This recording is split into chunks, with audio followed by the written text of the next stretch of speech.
계속 진도 나갈게요.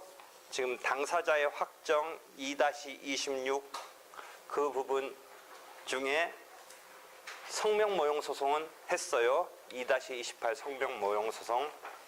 당사자를 이제 지금 하고 있는데 법원이라는 소송의 주체와 당사자라는 소송의 주체를 하고 있는데 법원에 대해서는 이제 우리가 지금 법원이 구성되는 게 1심에 관해서는 단독재판부와 합의재판부로 구성된다. 그 다음에 개개의 법관에 대해서 제척, 기피, 회피 제도가 있다. 그 다음에 법원에 대해서 이제 조금 더 나가면 관할이라는 것을 배우게 되는데 이건 일종의 소송 요건으로서 나중에 배우게 된다. 당사자에 대해서 지금 당사자의 이제 의의, 그다음에 당사자를 확정하는 문제를 지금 하고 있는데 표시에 의해서 확정한다. 표시설. 다만 여기에 대해서 대칭돼서 행동설이 있고 의사설도 있다. 근데 이거는 설명하기 위한 것이지 누가 뚜렷하게 주장하고 있지는 않기 때문에 지금 일반 교과서에서 나오는 거지만 지금 일단 가지치고 우리 기본 강의에서는 다루지 않고 있어요. 당사자 확정도 이 표시, 소장 등의 표시에 의해서 원고 피고로 나타나는 사람을 그대로 당사자로 확정하면 큰 문제는 없는데 지금 문제가 터진 게 성명 모용 소송과 사자 명의 소송이에요. 그러니까 우리가 실제 시험은 이렇게 큰 문제 없는 평온한 상태는 문제가 될 거리가 없으니까 문제를 안 내는 거죠. 특이한 경우, 예외적인 경우 이런 거 갖고 문제를 내는 거예요. 실제 문제는. 이건 그냥 이렇게 확정하면 돼요. 표시에 의해서. 그래서 이렇게 확정된 사람을 갖고 여기서 이제 그 사람이 당사자 능력이 있는지, 그 사람이 당사자 적격이 있는지, 그 사람이 소송 능력이 있는지, 그 사람이 이제 변론 능력이 있는지 등을 따지는 건데 이거 역시 당사자에 관한 소송 요건이에요. 물론 이제 변론 능력은 소송 요건은 아닌데 하여튼 이런 걸 따지기 위해서는 당사자를 확정해 놓고 따지는 건데 당사자 확정이 보통은 문제가 안 되는 건데 하여튼 그 당사자를 가지고 이런 것을 체킹을 해요. 요 세 개가 당사자에 관한 소송 요건이 되는데 이걸 못 통과하면 소송 요건이니까 본안까지 못 들어가고 거기서 끝나버린다. 물론 보정이라는 거, 민사소송은 절차니까 항상 어떤 개념이 있다? 보정. 어떤 시정하고 그걸 고치고 뭔가 보완하고 이런 개념이 항상 있어요. 근데 하여튼 그게 안 된다면 결국 이 소제기한 것이 어디서 이제 커트되냐면 소송 요건을 못 갖춘 것으로. 어떤 거냐? 당사자 능력은 어떤 거냐? 여러분이 민법의 권리 능력에 대응되는 건데 예컨대 원래 교과서에서는 그거 중시 안 다뤘는데 나는 원래 중시하게 다뤘는데 실제 민사소송은 아니고 가처분 사건에서 어떤 사건이 하나 나왔냐면 도롱뇽이 당사자가 된 사건이 나왔어요. 나중에 이제 그 이후에 그게 이제 누구든지 이제 그 예를 다 드는데 처음에 내가 외웠어 그게 문제됐길래 우리나라도 이제 문제될 것 같은데 마침 우리나라에서 도롱뇽이 당사자로 등장했어요. 도롱뇽이 동물인데 도롱뇽이 당사자, 실제 도롱뇽이 당사자가 어떻게 됐는지 알겠어요? 소장에 도롱뇽이 원고로 나온 거예요. 그러면 도롱뇽이 개발세가 글 썼나? 자기 도롱뇽이라고 이름 썼나? 누가 했어요? 누가? 실은 환경단체가 이 도롱뇽을 내세운 거예요. 환경단체가 뭐예요? 예를 들어 그 환경단체 이름이 뭐야? 도롱뇽의 친구들이. 그래가지고 그게 뭐냐면 부산에 그 KTX 천성산 뚫을 때 그 나온 사건이야. 그게 10여 년 전에. 그 이전에 내가 이제 그런 것을 얘기했었는데 도롱뇽이 당사자로 진짜 우리나라도 나왔어.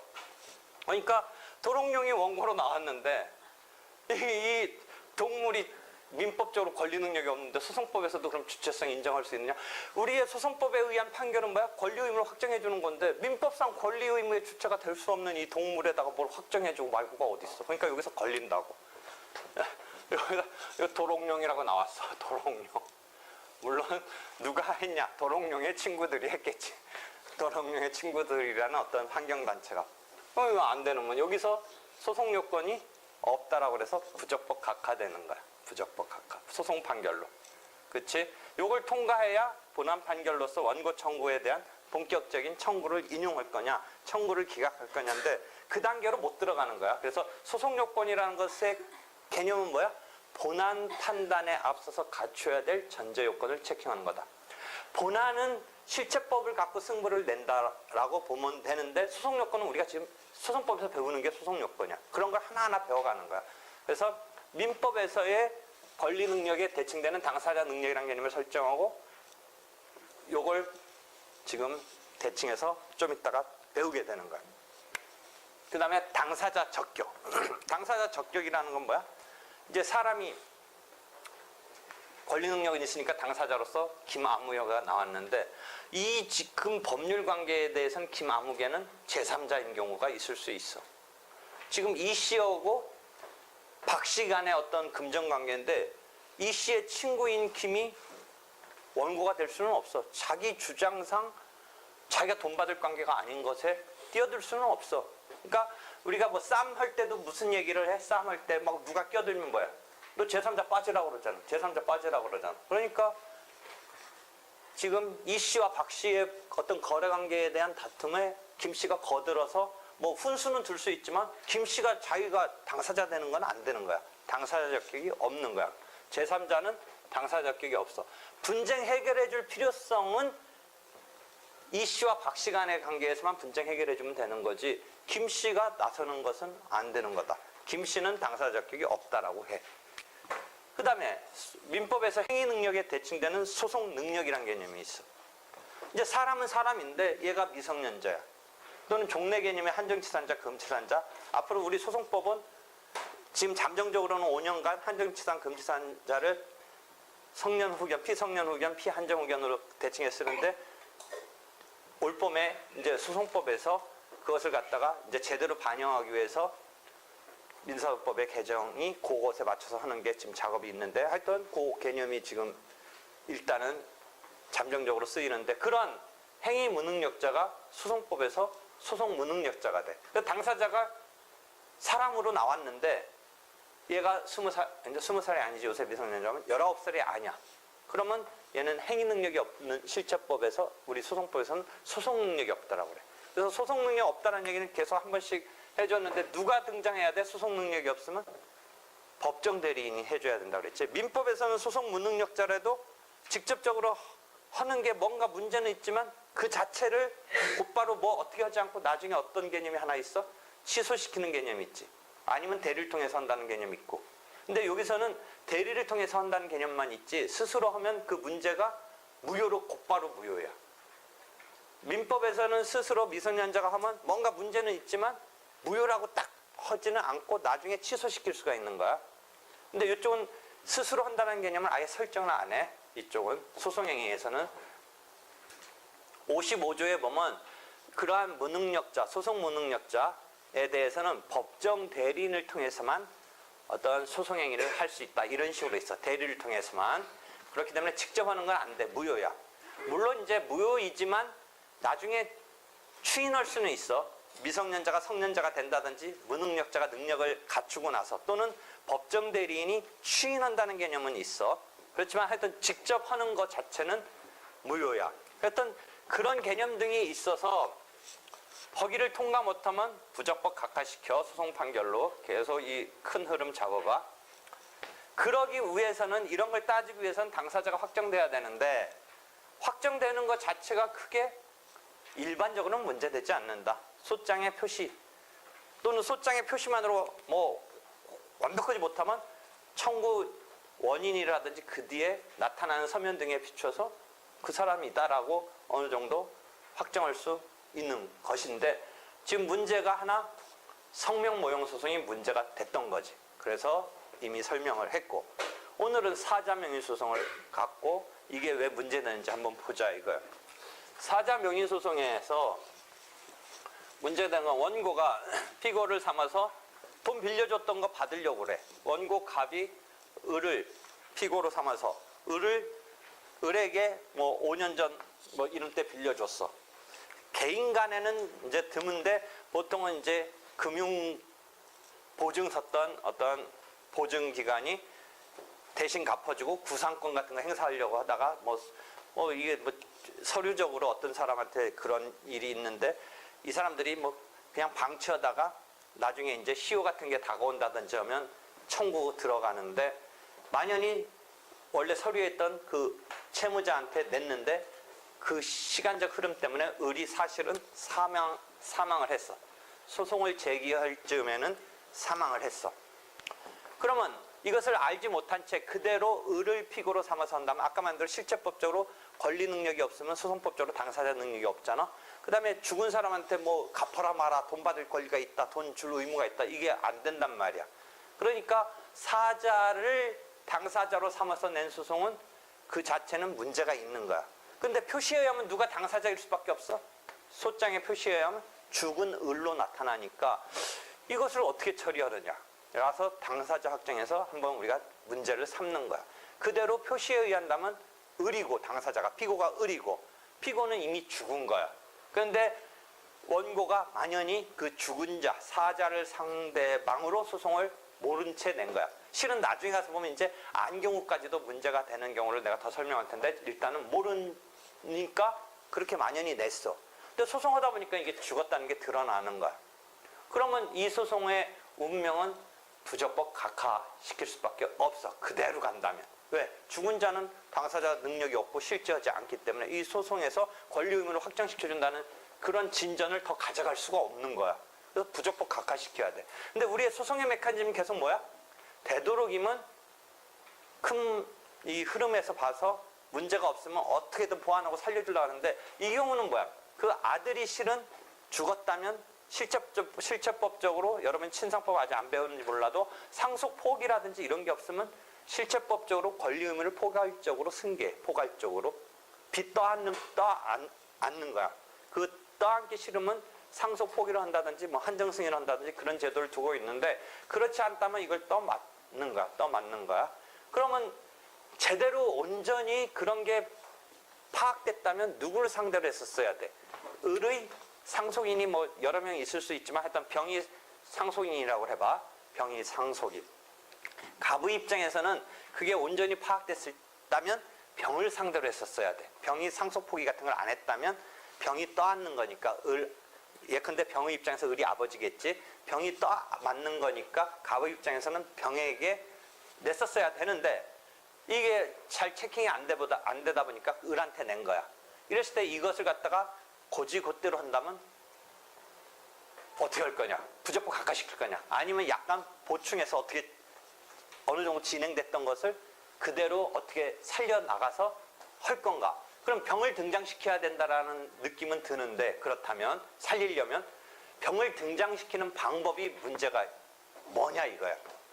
을로부터 병으로 뭔가 이것을 갖다가 바꿔줘야 되는데 그 개념을 실제 조문에 피고의 요 한자 이렇게 쓰고 경정이라고 그래. 피고의 경정이라고 260조에 있어.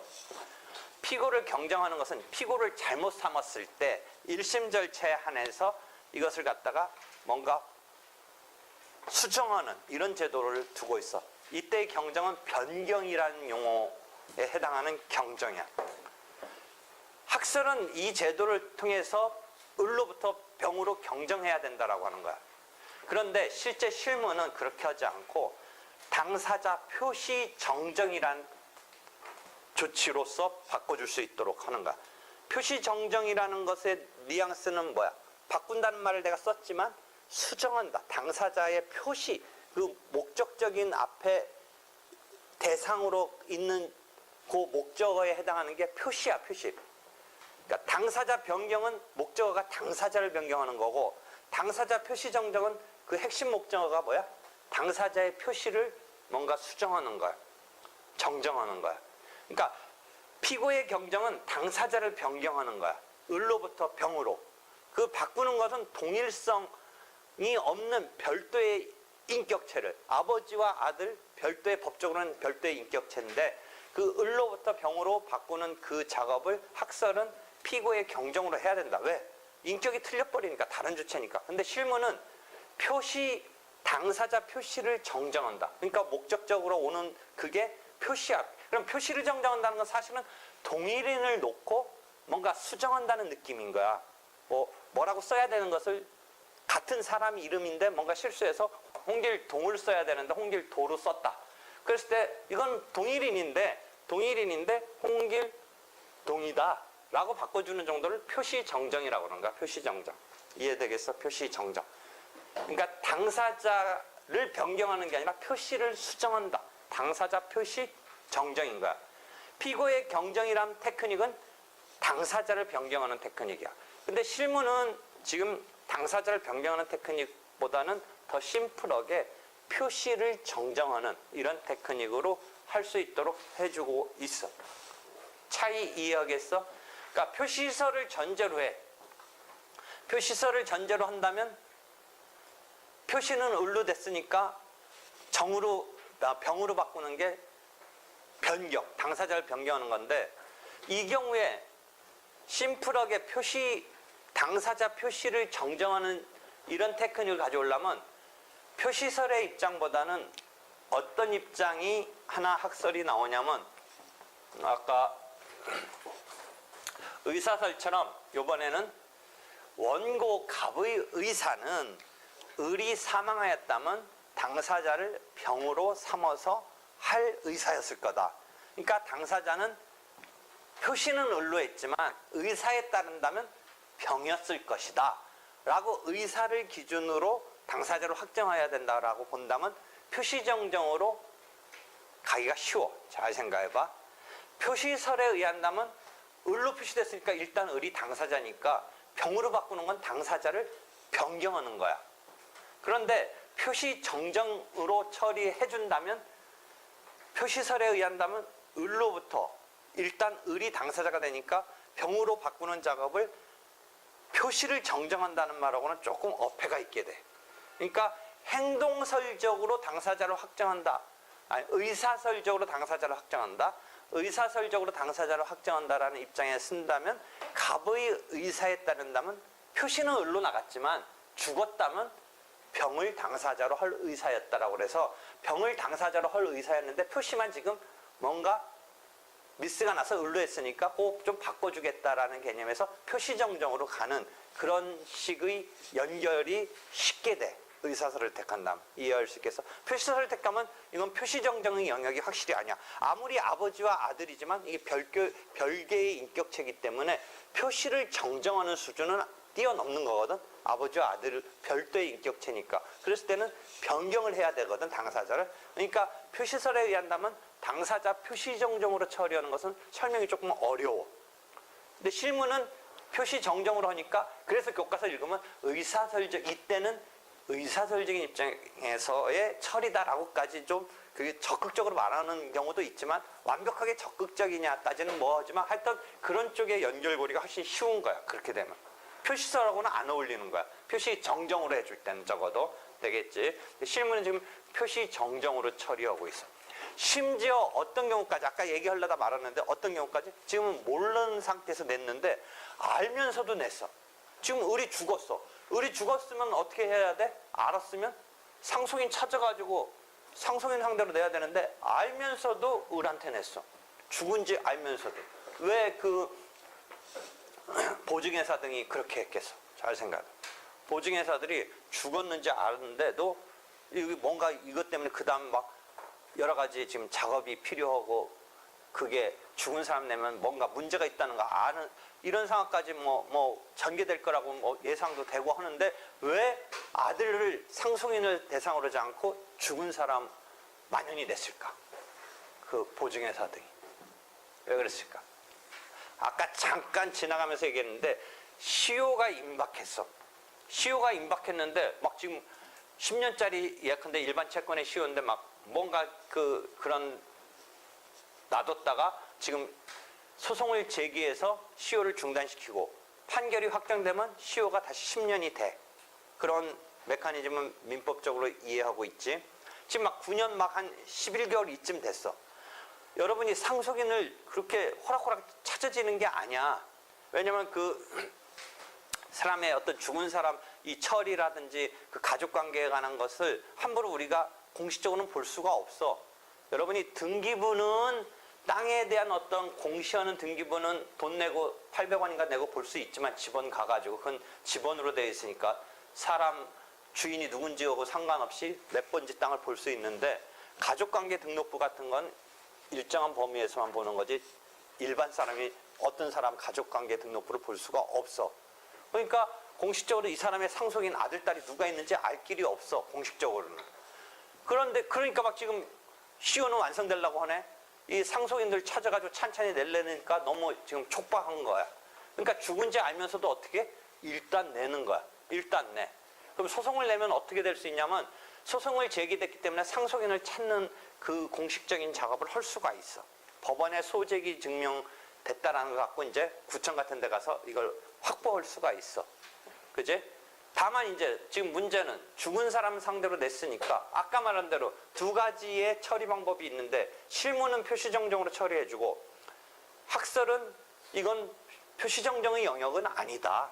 변경이 되는 영역이니까 예컨대 원고의 경우는 조문상으로는 260조가 해주고 있지 않지만 피고의 경우는 피고의 경정이라 해서 피고의 경정적인 처리를 해야 된다. 당사자 변경적인 처리를 해야 된다라고 하는 싸움이 있는데 표시정정의 경우는 소제기했을 때 을로 낸 거와 그 뒤에 표시정정을 해서 병으로 바꿨을 때 그 시효를 중단시키는 그 효과가 유지가 돼.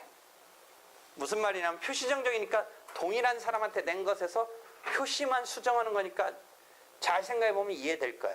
그대로 살아있어. 그냥 표시만 좀 바꿔주는 거니까 그 사람한테 소송 낸 게 계속 살아있는데 당사자를 바꾸게 되면 어떤 게 있냐면 260조 다음에 265조의 조문에서도 나오는데 새롭게 등장하는 당사자한테는 바꾼 시점에서 낸 거야. 당사자가 교체가 되니까 바뀌니까 잘 생각해봐. 애초에 을로 냈을 때는 시효가 막바지이지만 그래도 안 넘은 상태에서 냈는데 소송하다가 1개월, 2개월 사이에 10년이 넘었다고 쳐봐. 그러면서 병으로 바뀌어봐. 그럼 병으로 바뀔 때 이걸 변경으로 처리하면 265조에 보면 260조의 변경이 260조 맞아? 피고의 경정 260조 맞아? 그럼 265조에 가서 보면 260조 등의 신청서를 낸 때 시효가 중단된다라고 하고 있어. 그러니까 병한테 변경 신청서가 들어간 때 중단이 되니까 을한테는 막바지에 냈을지언정 병으로 바뀌면 이게 10년이 넘어버리면서 이게 시효가 완성이 돼버려. 어떤 차이가 있는지 알겠어? 그러니까 실무의 처리는 시효 같은 중단의 혜택을 보는 데 있어서 유용해. 이해되겠지? 피고의 경정으로 해버리면 어떻게 되겠어? 시효가 자칫 2, 3개월 사이에 넘어서 버리게 되는 거야. 바꾸는 그 시점에 새롭게 등장하는 병한테는 그 시점에 시효 중단되니까. 이해하겠지? 차이 이해할 수 있겠어? 그런 것 때문에 지금 그럼 봐봐. 265조의 피고의 경정을 주장하는 학설에서는 그 점에서 어떻게 본다면 조금 밀리잖아. 이쪽 당사자 표시정정의 처리보다. 그런 어떤 특수한 상황이지만. 그러니까 이때는 또 그 학설 등은 일반적인 것에서는 아니지만 살짝 그런 말도 해줘. 그런 곤혹스러움을 밀리기 싫으니까 어떤 제안을 하겠어. 그러니까 민사법 자꾸 생각을 하란 말이야. 답만 해오지 말고. 그냥 지금 당사자가 와가지고 어휴 이거 시효 넘었으면 그렇게 된다는데. 그러니까 이쪽은 피고의 경정적인 처리를 한다라고 하는 전제에서 그 시효 같은 그런 문제를 표시정정에서는 해결되는 그 문제를 어떻게 여기서는 하려고 그러겠어. 생각해봐. 265조를 무시하려고 그러겠지. 265. 이런 특수한 경우는 265조에 의해서 신청서가 들어간 때가 아니라 표시정정처럼 애초에 낸 사자의 이런 경우에 한해서는 애초에 낸 때 시효가 중단된 것처럼 해석해줘야 된다. 뭐 이런 식을 계속 조문에는 반하지만 그런 의견을 내는 거야. 학설이 여러분은 이제 나중에 지금 아직 1학년이니까 그 변호사 시험 자체의 긴장감은 없지만 이제 나중에 하면 무슨 학설은 원래는 학설이 필요하다라는 거 뭐 등등 이런 거 고민 안 했지만 시험은 지금 뭔가 결론적인 얘기, 판례적인 것만 자꾸 물어보니까 왜 이런 거 저런 거 얘기하느냐는데 나는 얘기하는 게 지금 3, 4년의 문제가 아니라 여러분이 3, 40년 법률가로 이제 활약을 해야 되니까 자꾸 법률가처럼 생각하고 리걸 마인드를 갖고 어떤 문제에 봉착했을 때 80%는 뻔한 거야. 그러니까 안 되는 거를 자꾸 잘 해서 뒷받침을 해서 뭔가 근거를 내세워서 판사를 설득해서 판사가 내 손을 들어주면 되는 거거든. 그러니까 판례도 바뀌는 경우가 있고 변경이 되는 경우도 있고 그 다음에 하급심과 대법원이 뒤집히기도 하고 그런 게 있는 거지. 뭐 100% 여러분 지금 시험에서는 정답, 결론 뭐 이런 거를 할 수밖에 없지만 그렇더라도 생각은 공부는 조금 이렇게 해버릇해야지 실제 시험이 답안을 그렇게 써야 된다고 모든 생각을 지금 다 하지 말고 그것만 가르쳐달라고 할 건 아니라는 거야. 그러니까 공부할 때는 자꾸 이런저런 생각을 해버릇해야지. 하여튼 지금 그것을 갖다가 피고의 경정 이것도 실제 260조를 계속 어떻게 생각해? 조문을 보면 지금 피고라는 거의 경정이야. 그 다음에 조문 가서 보면 1심 절차에 한해서야. 그 다음에 당사자를 잘못 삼았을 때야. 그러면 이거 피고 말고 원고도 그럼 바꿀 수 있어야 되는 거 아니냐. 그 다음에 1심 절차 아니라 항소심에서 할 수 있어야 되는 거 아니냐 등등으로 계속 확대하는 거야. 이 학설에서는 어떤 그 필요성과 그 크게 이 제도를 쓸 때 폐해가 없다면 조금 더 넓게 쓰려고 하는 거야. 그런 거가 나중에 가서 보면 다 나와. 하지만 조문상은 1심 절차에 한해서고 피고의 경정이니까 원고는 바꿀 수가 없다. 뭐 조문상으로는 그렇게 되어 있어. 그러니까 지금 상황을 피고가 사망했다라고 하니까 이 상황은 1심 절차에서 피고를 경정한다라는 그 틀에는 맞출 수는 있어. 지금 조문 자체만으로도. 근데 이게 원고를 그럼 바꿀 수 있느냐? 항소심에서도 할 수 있느냐? 이건 좀 더 확대해줘야 돼, 이 조문을. 그런데 하여튼 실무는 이걸 당사자 변경이라는 영역인 피고의 경정으로 처리하지 않고 당사자 표시의 정정으로 처리하고 당사자 표시의 정정으로 처리하는 것에서 하나 어떻게 본다면 장점이랄까? 이게 쓸모가 있는 것은 시효중단 같은 특이한 경우에 유지가 돼. 이건 동일인을 전제로 한 표시를 수정하는 제도에 불과한 거니까 원래 타깃을 했던 사람한테 시효가 중단됐다면 의 표시만 수정하는 것에서는 변화가 없는 거야. 시효 중단됐다는 그 상황이. 그제? 근데 이게 변경이 되면 260조에 의한 변경이 되면 265조에서 어떻게 돼? 기존에는 중단시켰을지언정 시점상 변경이 되면 변경 신청서 들어간 그 사람한테는 그때부터 중단되는 거니까 2, 3개월 사이에 시효가 완성되는 셈이 될 수도 있다는 거지. 되겠지? 그랬지? 그래서 실제 실무는 표시정정으로 해. 표시정정. 그래서 잘 봐봐. 어떤 경우까지 되어 있냐면 각주 26 보면 그 다음 페이지로 넘어가서 보면 첫 번째 줄을 보면 실무상 피고 경정이 아닌 당사자 표시정정에 의해서 한다. 표시정정으로 한다면 아까 같이 특수한 시효 중단적인 이런 상황에 대한 어떤 장점이랄까 시효가 중단되는 것이 문제가 없게 되는 그런 혜택이 있게 되는 거지. 반면 피고의 경정이라는 변경의 영역으로 본다면 조문대로 한다면 265조가 걸림돌이 될 수도 있다는 거지. 그런 특수한 상황에서. 한편 상속이 일어났다고 생각해서 이런 경우도 있어. 죽었어. 사망했어. 그래서 상속인이 있는 것까지 해서 상속인으로 제대로 냈어. 지금 사자 명의소송의 국면은 아니야. 지금 우리가 말하는 사자 명의소송은 죽은 사람을 상대로 냈는데 지금은 죽었기 때문에 아들을 찾아서 잘 냈는데 소송하다 보니까 아들이 상속을 포기했어. 응?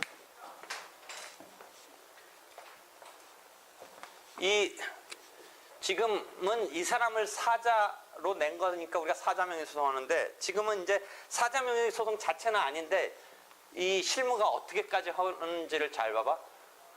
을이 사망했기 때문에 원래 관계는 을한테 빌렸는데 을이 사망했기 때문에 병한테 냈어. 아들 병한테 냈어.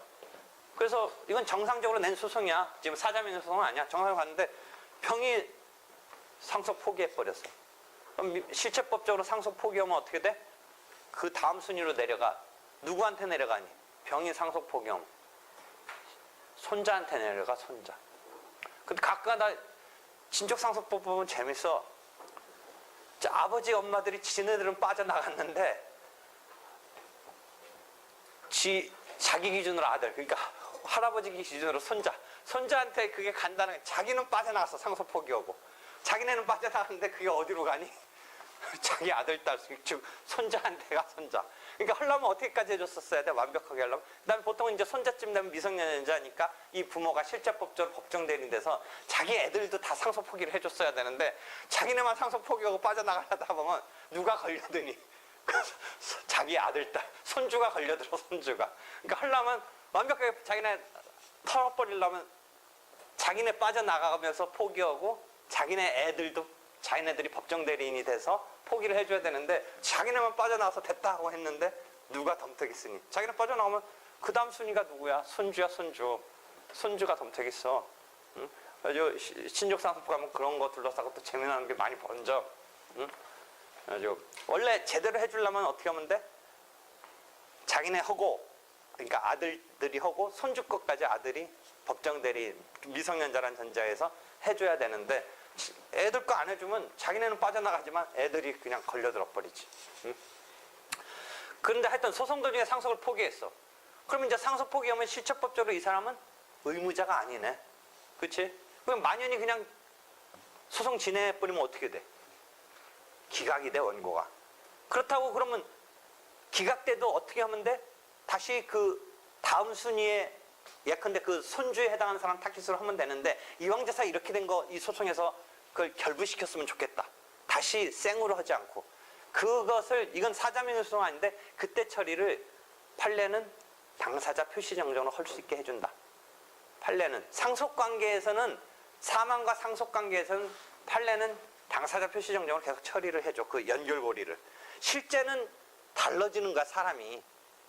표시정정의 뉘앙스는 뭐야? 계속 표시정정은 동일한 주체를 놓고 표시를, 뭔가 틀린 것을 고친다 정도의 개념이잖아. 표시는 당사자를 변경하는 게 아니라 표시를 수정하는 거니까. 근데 실무는 상속관계에서는 동일급으로 봐버려.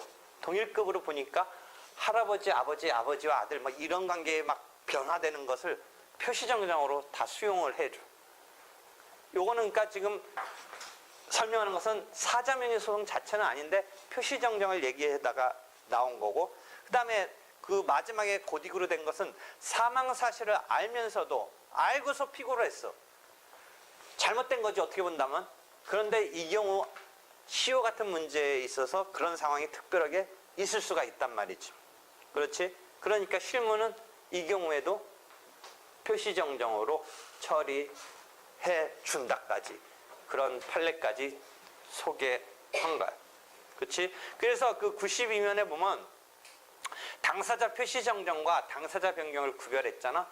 실무는 당사자 변경을 자기 마음대로 임의적 그 당사자 스스로 하는 것을 실무적으로는 원칙적으로 인정하지 않아. 당사자 변경은 이런 조문에 있는 거는 조문의 요건에 따라서 하는데, 260조 피고의 경정 같은 조문에 따르는 당사자 변경은 조문의 요건을 충족하는데, 그 바깥에는 일반적으로 임의적 당사자 변경은 인정하지 않는다. 그 다음에 당사자 변경과 당사자 표시의 정정은 구별해라.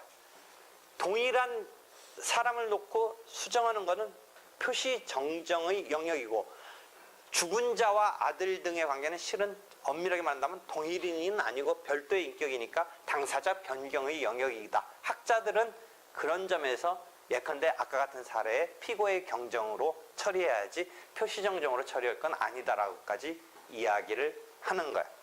하여튼 표시정정이 돼서 처리하든, 뭐 학설에 따라서 피고의 경정에 대해서 처리하든, 처리되면 연결돼서 할 수가 있어.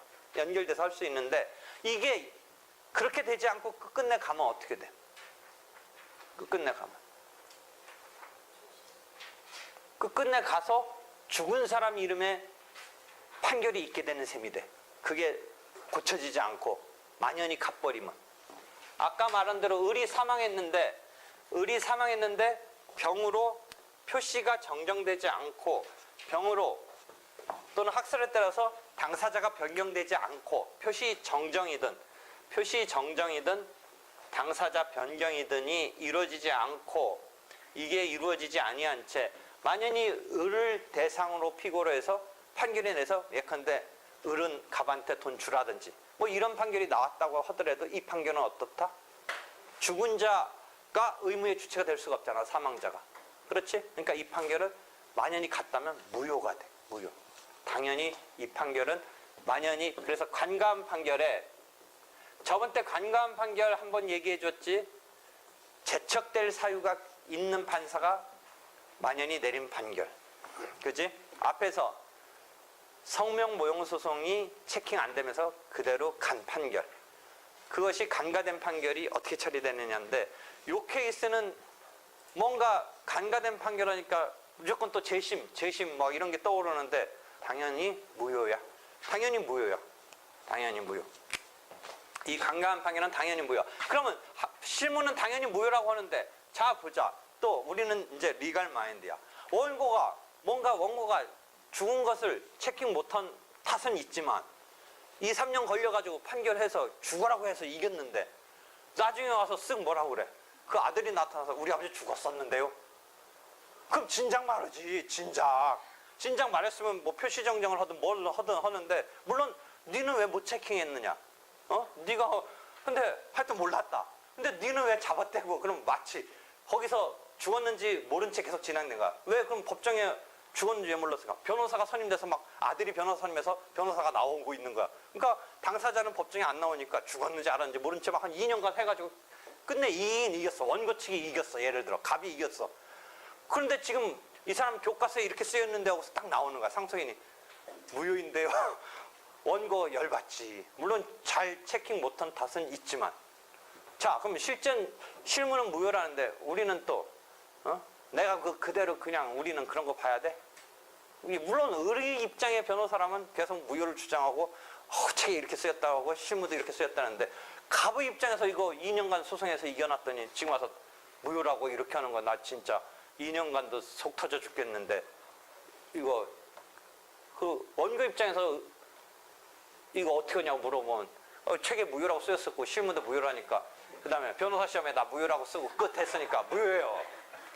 난들 어떻게 할 거야. 뭔가 좀 아이디어를 내봐. 아이디어를. 응? 아이디어 내봐.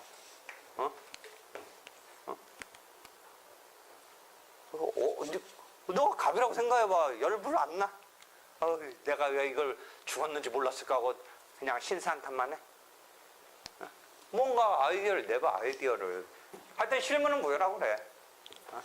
거기서 어떻게 할 건가?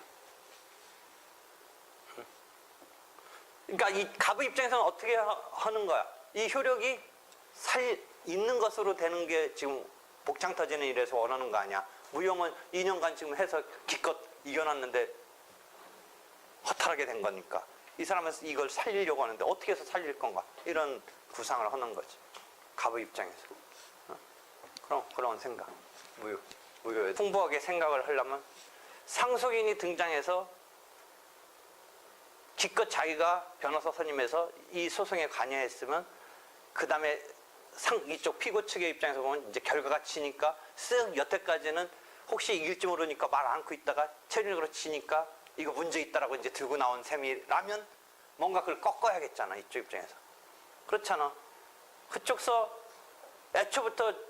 그러면 애초부터 말했었어야지. 우리 아버지 죽었는데 이거 어떻게 빨리 이렇게 하면 안 된다고 했었어야 되는데 끝끝내 결론까지 가서 자기네가 지니까 지금 들고 나온 거잖아. 그런 거를 제어할 수 있는 논리. 쉬니치. 그렇지. 쉬니치. 그런 논리 같은 거 생각하는 거야. 결국 자기네가 소송 수행에서 실질적으로 관여를 하고, 판결의 효력이라는 게 뭐라고 그랬어? 나는 내가 당사자가 자기 주장을 펼친 결과로서 이제 결과를 수용하는 게 판결의 효력에 대한 생기는 거잖아. 그러면 실제 그쪽이 관여하지 못했다면 뭐 어쩔 수 없지만 자기네가 다 이거 흐름을 파악하고 있다가 지금 와서 끝이 안 좋다고 이거 어기장 놀라고 하니까 그럴 수 없다. 이런 논리를 치고 들어가려면 신의 측으로 갑축은 얘기하려면 할 수는 있지. 그다음에 실무상은 뭐 택도 없지만 하여튼 논리 뭐 이런 것을 우리가 구사한다면 그런 최종적으로 신의 측은 민법에서의 실체법의 신의칙, 마찬가지로 소송법에서도 신의칙이 있는데 이런저런 거를 규제하는 어떤 보완적인 이 큰 틀에서의 원리야. 그러니까 직접적으로 쓸 수는 없지만 큰 틀에서의 어떤 원리니까 주장은 해볼 수 있는데 물론 택도 없어. 안 받아들이지. 그냥 무효야 무효. 이렇게 돼서. 그러니까 그렇게 끝끝내 가서 내려진 판결은 무효이다. 이해되겠지? 여기까지 질문 있으면 해. 여기까지. 질문. 질문. 근데 그 저기 국가에서 그냥 무효가 되면 재심 사유가 되고 무효가 아니니까 재심 사유가 되지. 뭔가 문제는 있는데 흠이 있는데 뭐 무효라고 딱 우리가 말은 안 해. 어떤 흠이 있는데 관여하지 못할 판사가 관여해서 내려진 판결이니까 뭔가 문제는 있는데 흠은 있는데 뭐 무효 지금 말하려는 건 좀 이따 다시 말해봐. 완벽하게 우리 무효라고 안 그래. 흠이 있어. 근데 이걸 어떻게 시정할 거냐. 근데 거기서 재심 사유를 찾아봤더니 다행히 2호 사유가 451조 1항의 2호 사유가 있더라야. 다시 질문해봐. 됐어 그럼? 뭐에서 헷갈린 거야? 무효인데 재심이 왜 되냐 뭐 그런 생각한 거야? 책을 그냥 무효일 때 상고하고 재심하는 무효라는 말을 잘 안 써. 그러니까 지금 봐봐. 당연 무효라는 말이 당연히 붙는 거는 그런 게 안 되고 당연 무효인데 그것은 이제 그러니까 당연이란 말이 없는 정도의 의미의 어떤 뭐가 흠이 있다, 뭔가 무효다, 뭐 이런 정도의 뉘앙스인데 그때는 그러니까 당연이란 말을 그러니까 무조건 무효다 이런 말을 안 쓰고 약간의 흠이 있는 뭐 그런 정도의 뉘앙스로만 접근하지. 당연이란 말을 안 쓰지. 무효라는 말도 안 써. 정확히 말하면 좀 뭔가 흠이 있다 정도 상황을 설정하지. 왜냐면 무효는 사실은 무효면 어떻게 돼? 시정하고 말고도 없어. 그 효력이 없으니까 뭘 시정하고 말고야. 봐봐. 그 시정을 하려는 건 뭐야? 문제가 있으니까 시정하려는데 무효면 문제 있는 거가 효력이 없으니까 시정할 필요도 없게 되는 거지. 그렇잖아. 또 됐어? 응, 또. 그럼 간과 판결이 내려지면 그건 이제 확정 판결도 아닌 거예요. 이 경우? 네. 확정은 됐겠지 형식적으로 뭐 상호까지 하고서. 왜냐면 확정이 안 됐으면 어떻게 하면 돼? 항소심에서 표시정장 들어가면 돼. 무슨 말이야? 1심 판결만 내려지고 1심 판결이 내려지고 아직은 끝이 아니니까 자기 입장에서는 뭐 어떻게 하면 돼? 항소를 한다든지 하는 와중에 아직은 어떤 여지가 있어. 당사자 표시정정이 됐든 뭐든 물론 피고의 경정은 1심 절차에서 안 된다고 했지만 그러니까 2심 항소심에는 안 되지만 하여튼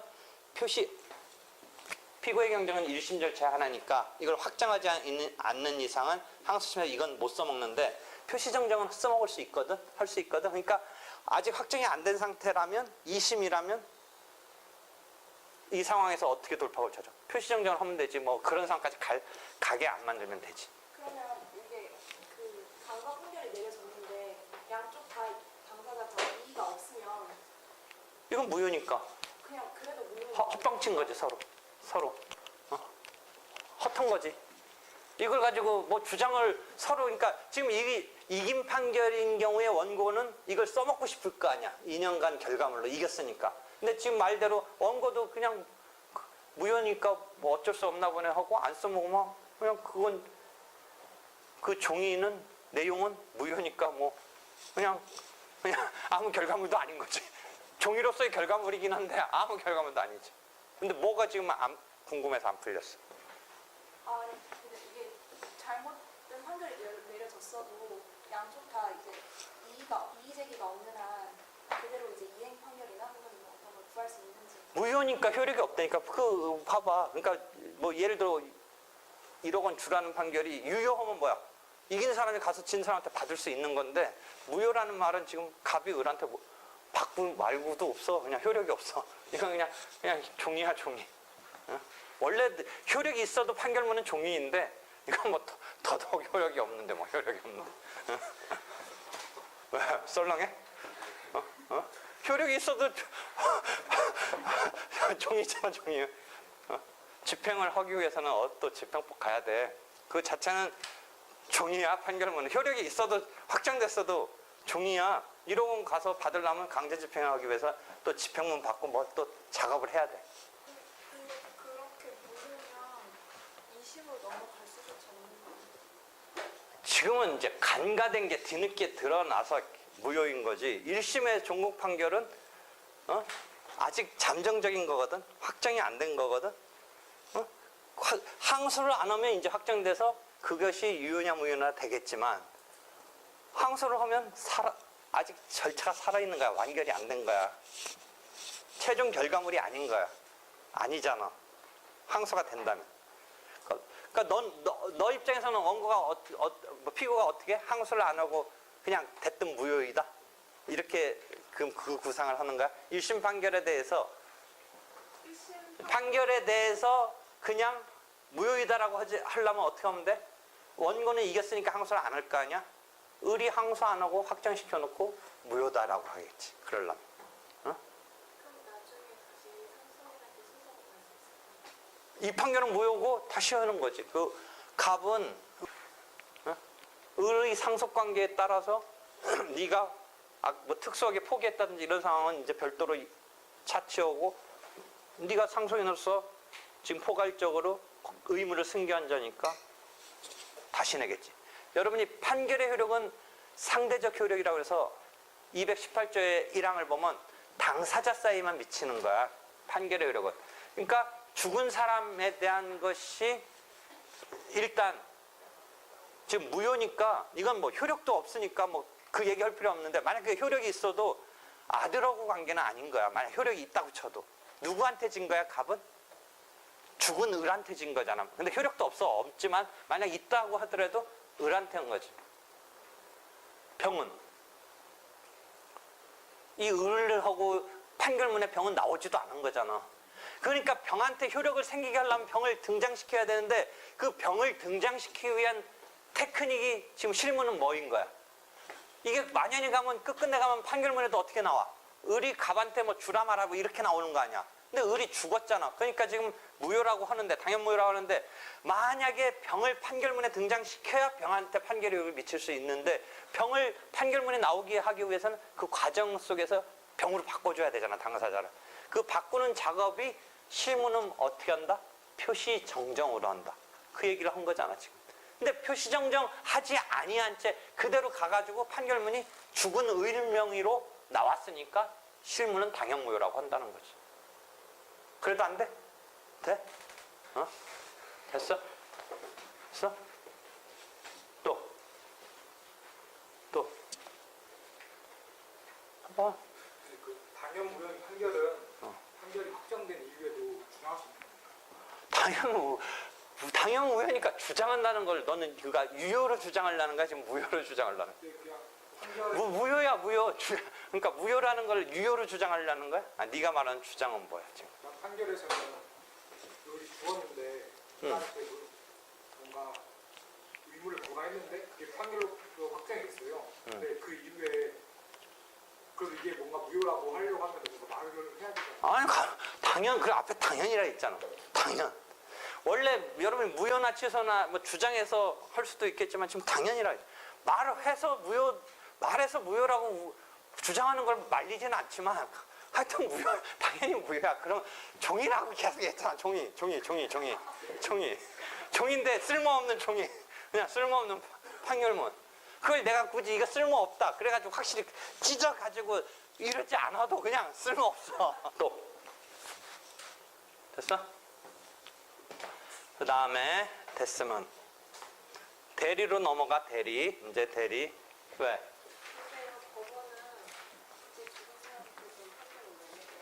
법원도 몰랐잖아. 지금 법원이 알았겠어. 당사자도 모르고 있는데 법원이 어떻게 알아? 아, 나 참나. 끝까지 원고기로 둘 다 계속 쭉 얘기 안 하면 당연 무효는 그러니까 진짜 언젠가 한번 드러나겠지. 언젠가. 뭐 끝끝내 안 드러나고 그 을에 대해서 내려진 판결에 대해서 아들이 그냥 우리 아버지 일이니까 내가 갚겠다 하면 뭐 사실은 무효지만 현실적으로는 갚아버리면 유효화된 것처럼 처리는 될 여지는 있겠지. 그건 법의 영역 바깥이지. 그렇잖아. 어? 무효라고 그러니까 아까 한 대로 주장을 안 하지만 그거 가지고 가서 돈 받으려고 하는데 을측의 아들인 병이 뭐 이행을 하면야 뭐 이행을 하겠다는데 갑이 너 무효인데 왜 주냐 뭐 갑이 거꾸로 그렇게 나는 무효라고 배웠으니까 안 받겠다고 우기지 않는 이상 그냥 받으면 되잖아. 지금 안 주려고 하니까 문제겠지. 실제 나오는 거는 그 판결문에는 주라고 되어 있는데 안 주려고 하는 것 때문에 문제가 되는데 너 불구하고 주겠다는데 갑이 나는 거지것대로 무효니까 못 받아. 그게 무효라니까 보통은 안타까울 사람은 갑이지 갑. 응? 그치? 근데 을 내지 병이 갚아버리면 을은 뭐 을이 사실상 갚는 건 이제 죽었으니까 병이 갚는다면 뭐 이게 판결은 효력은 없지만 실질적으로는 효력이 있는 것처럼 결과가 되니까 뭐 갑이 그거 가지고 더 문제 삼겠어? 그 돈 그거 주는데 실질적으로 갖다 주는데 그치? 지금 그러니까 무효로 드러나는 거는 뭔가 이것을 어기장 놀려는 예컨대 피고면 피고 측에서 이거 아니다라고 할 때 드러나겠지. 사실상은 이제 그 당연 무효임.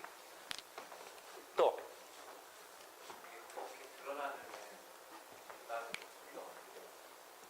이거는 아무 의미가 없어.